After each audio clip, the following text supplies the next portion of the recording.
SP crime news nation. महापालिकेची निवडणूक तोंडावर येऊन ठेपली आहे. या निवडणुकीसाठी फक्त 10 दिवस शिल्लक राहिले आहेत. या पार्श्वभूमीवर राज्य उत्पादन शुल्क विभाग सध्या हाय अलर्टवर आहे. या पार्श्वभूमीवर राज्य उत्पादन शुल्क विभागाच्या पथकाने एक धाडसी कारवाई केली.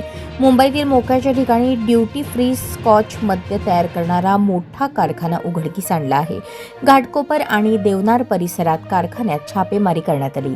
या छापेमारीत बनावट स्कॉच, भारतीय बनावटीचे विदेशी मद्य, नामांकित स्कॉच ब्रँडची बनावट बुचे, बनावट स्टिकर्स, रिकाम्या बाटल्या आणि सीलबंद बाटल्या करण्यासाठी वापरली जाणारी हिटगन जप्त करण्यात आली. हा सर्व मुद्देमाल एकूण 9,12,865 रुपये किमतीचा आहे. राज्य उत्पादन शुल्क आणि मुंबई उपनगर 2च्या पथकाला एका तरुण दुचाकीवरून विविध ब्रँडच्या बनावट ड्युटी फ्री स्कॉच बाटल्यांची वाहतूक करत असल्याची माहिती मिळाली. माहितीच्या आधारे पोलिसांनी घाटकोपर परिसरात सापळा रचत त्याला ताब्यात घेतले. त्याच्याकडे केलेल्या चौकशीनंतर देवनार कॉलनी परिसरात विविध ठिकाणी छापे टाकण्यात आले.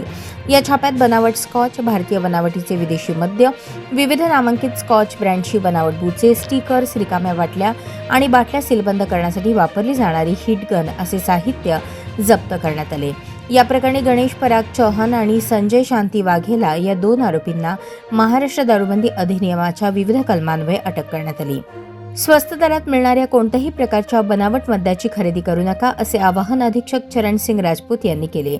तसेच बनावट मद्य निर्मिती किंवा विक्रीबाबत माहिती असल्यास राज्य उत्पादन शुल्क विभागाच्या व्हॉट्सअप क्रमांक 8422001133 किंवा टोल फ्री क्रमांक 180083333333 वर तात्काळ संपर्क साधावा असे आवाहन करण्यात आले आहे.